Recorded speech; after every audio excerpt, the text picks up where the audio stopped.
आज हम बात करते हैं देश का जाना माना महाठग, आजकल बहुत ही चर्चा में है, सुकेश चंद्रशेखर। ये 200 करोड़ की धोखाधड़ी करने वाला महाठग है कौन? कौन है सुकेश के चक्रव्यूह में फंसी हुई बॉलीवुड की अभिनेत्रियां? ये आखिर ये कौन है सुकेश चंद्रशेखर? कौन है महाठग सुकेश चंद्रशेखर जिसको आम आदमी पार्टी के मंत्री लोगों ने ही ठग लिया? कैसे आम आदमी पार्टी के मंत्री सत्येंद्र जैन ने प्रोटेक्शन मनी के रूप में 10 करोड़ रुपया लिया इस महाठग से? चलिए आज इसी पे चर्चा करते हैं। तो कोई ऐसा ठगा सगा नहीं जिसको इसने ठगा नहीं। अगर हिंदुस्तान का असली नटवरलाल जिंदा होता तो निश्चित रूप से आज इस नटवरलाल से उसको बहुत जलन हो रही होती। असली नटवरलाल ने तो ताजमहल, लाल किला, पटना रेलवे स्टेशन बेच दिया था, लेकिन आज के इस नटवरलाल ने बिना कुछ बेचे और बिना कुछ खरीदे बहुत ज़्यादा पैसा इकट्ठा कर लिया। उस पैसे को खर्चा करने के लिए उसे न सिर्फ लोगों को पैसे बांटने पड़े, यहाँ तक कि गिफ्ट के नाम पे अरबी घोड़े और पारसी बिल्ली तक बंटवा दिया। लेकिन यह बात जहन में बिठा लीजिए कि यह किसी फिल्म की कहानी नहीं, बल्कि यह जरूर है कि यह कहानी फिल्म से कम भी नहीं है। देश के इतिहास में शायद ही कोई ऐसा नटवरलाल रहा होगा जिसने जेल में दिन काटने के बजाय हर रोज नोट बांटते हो, वह भी लाखों करोड़ों रुपये। इसने ठगने के नाम पर किसी को नहीं बख्शा। वह देश के गृह मंत्री अमित शाह हो, किसी समय कानून मंत्री रविशंकर प्रसाद हो, देश के कानून सचिव हो, पीएमओ कार्यालय हो, या प्रधानमंत्री के प्रधान सचिव हो, या फिर सत्ता के गलियारों से लेके दूर बॉलीवुड के सितारे ही क्यों नहीं हो, सिर्फ एक बार इसके बारे में जान लीजिए, आपको अंदाजा हो जाएगा कि यह कैसा ठग है, महाठग है, जिसका नाम है सुकेश चंद्रशेखर। पता है तिहाड़ जेल दिल्ली, पिछले कई सालों से वह इसी पता पर रह रहा है। 30 कैदियों वाला पूरा बैरक इसी के नाम पर है। जेल में लगा हुआ सीसीटीवी कैमरों की औकात नहीं है जो इसकी तरफ आंख उठाकर देखे। ऐसी कोई सुविधा नहीं है जो किसी 5 स्टार होटल की तरह इसके लिए मौजूद नहीं हो, जो इन कैमरों से दूर है। और यह नटवरलाल अपने खेल को जारी रख रहा है। इसके लिए जेलर के सहित ज़्यादातर स्टाफ को हर महीने 1 करोड़ रुपया रिश्वत के तौर पर दिया करता है, जैसा कि इसने दावा किया है। इसका वास्तविक नाम है सुकेश चंद्रशेखर। इसका अन्य नाम है बालाजी, आप प्यार से नटवरलाल भी बुला सकते हैं। 1989 में जन्मा हुआ बेंगलोर के कर्नाटका के बेंगलोर में यह जन्मा हुआ है। इसके पिता विजयन चंद्रशेखर और माँ माला चंद्रशेखर है। इसने school bishop cotton boys school Bangalore से किया और मदुरई विश्वविद्यालय से कॉलेज किया। इसकी पत्नी एक अभिनेत्री है, लीना मौर्य पॉल, यह भारतीय है और गायन का शौक रखता है। इसका व्यवसाय है बिजनेसमैन लोगों से ठगी करना, और प्रसिद्धि मिली है जैकलिन फर्नांडिस के साथ। 200 करोड़ रुपए की मनी लॉन्ड्रिंग का मुख्य आरोपी है। और सत्येंद्र जैन जो आम आदमी पार्टी के नेता हैं, उनके साथ आत्मीय संबंध और रिश्वत का मामला। इसकी कमाई 800 करोड़ के करीब में अनुमानित है। सुकेश चंद्रशेखर बेंगलोर में जन्मा हुआ। बचपन में इसकी आर्थिक स्थिति बिल्कुल ही बर्बाद, बिल्कुल ही अच्छी नहीं थी। इसके पिता पेशे से एक रबर के ठेकेदार थे, पार्ट टाइम मैकेनिक का काम किया करते थे। माँ एक गृहिणी थी। सुकेश बचपन से ही लड़ाई झगड़े में माहिर था। शानो शौकत में जीवन जीना ज़्यादा पसंद करता था, दिखावा पसंद है। बेंगलुरु के महंगे प्रतिष्ठित स्कूल में इसका शिक्षा दीक्षा शुरू हुआ था। विजय के पिता उसे स्कूटर से छोड़ने जाया करते थे, जबकि उसके साथ ही महंगी महंगी कार में आया करते थे। यह देखकर उसके मन में ईर्ष्या की भावना जगी।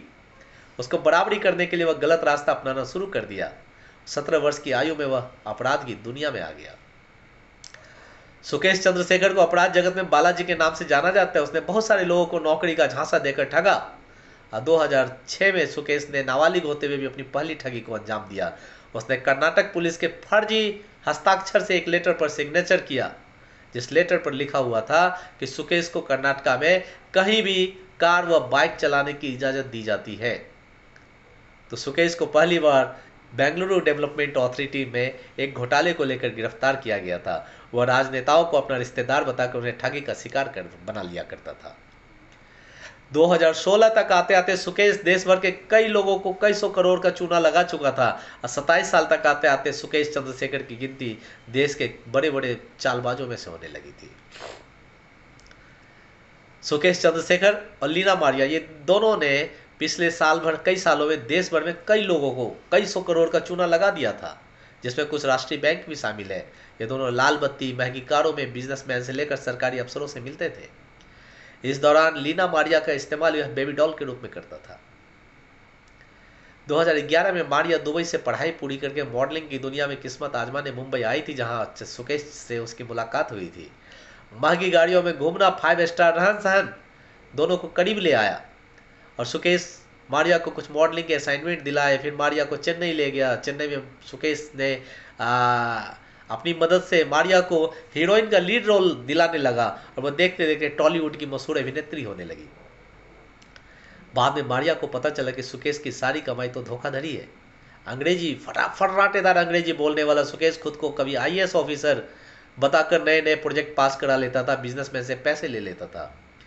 फिर बैंक से लोन के बाद पैसा हाथ में आते ही वह फरार हो जाता था। इस काम के लिए उसने अपनी पत्नी लीना मारिया पॉल को भी अपना पार्टनर बना लिया।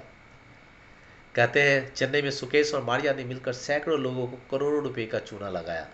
यह मामला सामने तब आया जब सुकेश ने मारिया की मदद से चेन्नई के केनरा बैंक से 19 करोड़ 75 लाख रुपए का लोन लिया। लोन मिलते ही रफू चक्कर। सुकेश ने खुद को आईएएस बताया था। बैंक की शिकायत पर पुलिस ने दोनों की तलाश शुरू किया। पुलिस से बचने के लिए दिल्ली के एक फार्म हाउस में रहने लगे। 4 लाख रुपए महीने किराया। कितना? 4 लाख रुपए। मेरी सैलरी भी उतनी नहीं है। और दोनों इस फार्म हाउस में लिविंग रिलेशनशिप में रहते थे। AIIDMK का सिंबल दोबारा हासिल करने के लिए 50 करोड़ रुपए में शशिकलन के भतीजे दिनाकरन से डील किया था इसने। इस डील का आरोपी सुकेश चंद्रशेखर दिल्ली पुलिस की गिरफ्त में आया था। उसी दौरान दिल्ली पुलिस ने सुकेश के पास से 1.5 करोड़ रुपए के साथ ही कई महंगी कार जब्त किया था, जिसमें BMW मर्सिडीज भी शामिल थी। कई कारें। सुकेश चंद्रशेखर के जाल में बॉलीवुड की कई अभिनेत्रियां फंसी थी। अभिनेत्रियों के साथ खास connection, Nora Fatehi, Jacqueline Fernandez के अलावा मशहूर अभिनेत्रियों के साथ इसका कनेक्शन था। सुकेश ने शिल्पा शेट्टी को भी ठगने की कोशिश किया था। इसका खुलासा उसने ईडी अधिकारियों के सामने में कहा। मैं इल्जाम नहीं लगा रहा हूँ, वो महाठग है। उस पर ईडी के सामने के खुलासा के बाद ये सारी बातें मैं आपको कह रहा हूँ। उसने यह भी बताया कि ठगी वो कैसे करता था अभिनेत्रियों के। तो उसने बताया कि कैसे उसने ठगी के पैसों को नोरा फतेही और जैकलिन फर्नांडिस पे खर्च किया। दोनों ईडी के रडार पर हैं। दोनों से एजेंसियों ने पूछताछ किया। पता चला कि जैकलिन के साथ तो सुकेश के बड़ी करीबी संबंध है। जैकलिन के घर वालों पर पैसे पानी की तरह बहाया था उसने। नोरा फतेही ने तो बताया कि सुकेश ने उसे इवेंट में बुलाया था, उस दौरान महंगे तोहफे दिए थे, जिसमें महंगी कार और आईफोन भी था। तोहफे में महंगी कार और आईफोन, याद रखिएगा। सुकेश ने जांच में न सिर्फ शिल्पा शेट्टी का नाम लिया बल्कि श्रद्धा कपूर का भी नाम लिया। उसने खुलासा किया कि जब ड्रग्स मामले में फिल्म इंडस्ट्री से जुड़े लोगों को ईडी बुला रही थी तो उसने श्रद्धा कपूर की मदद किया था। नोरा फतेही इस पूरे मामले में गवाह भी बनी हुई है। सुकेश चंद्रशेखर बॉलीवुड की और भी अभिनेत्रियों से दोस्ती करना चाहता था और ठगी के पैसों का इस्तेमाल कर रहा था। इस क्रम में सारा अली खान, जानवी कपूर, भूमि पेडनेकर, चाँद खन्ना, सोफिया सिंह, लिपाक्षी इलाहाबादी भी शामिल है। एक मजे की बात बताऊं, सुकेश ने 2 करोड़ रुपए पे किराए पर लिया हुआ है तिहाड़ जेल। सुकेश चंद्रशेखर तिहाड़ जेल के बैरक में अकेला रहता है। जिस बैरक में 30 से 35 कैदी रह सकते थे उसमें वो अकेला रहता था। इतना ही नहीं, उसके पास 2 मोबाइल फोन थे जिसका इस्तेमाल वो वसूली के लिए करता था। सुकेश सीसीटीवी पर पर्दे डालकर जेल सुपरिंटेंडेंट के कमरे में आया जाया करता था। उसकी बैरक में सभी सुख सुविधाएं मौजूद थी जिसकी कोई कैदी उम्मीद नहीं कर सकता था। बिना रोक टोक के वह जेल के अधिकारियों के साथ बैठता था। उनका वसूली का काम और आसानी से चलता था। इसके लिए जेल के अधिकारियों को बहुत ज़्यादा कमीशन मिलता था, जिसके बदले देश दुनिया से लेकर वसूली रैकेट तक चलाने की उसको इजाज़त मिली थी। सुकेश चंद्रशेखर के कहने पर असिस्टेंट सुपरिंटेंडेंट धर्म सिंह मीना ने डिप्टी सुपरिंटेंडेंट सुभाष बत्रा और सुरेंद्र बोरा को भी अपने साथ इस रैकेट में शामिल किया। इसके बदले में सुकेश चंद्रशेखर से हर हफ्ते 50 लाख रुपए लेते खुद के लिए और बाकी जेल अधिकारियों में बांट दिया करता था। इसका जब भंडाफोड़ हुआ तो इन सभी जेल अधिकारियों को गिरफ्तार कर लिया गया। यह मैं नहीं, दिल्ली पुलिस का क्राइम विभाग बोलता है। और हाँ, दिल्ली की जेल में बंद सुकेश चंद्रशेखर ने जेल के अंदर से 200 करोड़ रुपए की ठगी किया। इन पैसों से उसने 2200 किलोमीटर दूर चेन्नई के समुद्र किनारे एक आलीशान बंगला खरीदा, जिसमें ऐशो आराम की हर चीजें मौजूद थी। सुकेश चंद्रशेखर एक महाठग, शातिर ठग, स्पूफ कॉल के जरिए करोड़ रुपए की ठगी कर डाली। इसकी जांच करते करते दिल्ली पुलिस रोहिणी जेल में बंद सुकेश चंद्रशेखर तक जा पहुंची। तब जाकर इस सारे नेटवर्क का खुलासा हुआ। अब स्पूफ कॉल क्या होता है, यह मैं आपको अगले वीडियो में बताऊंगा। धन्यवाद।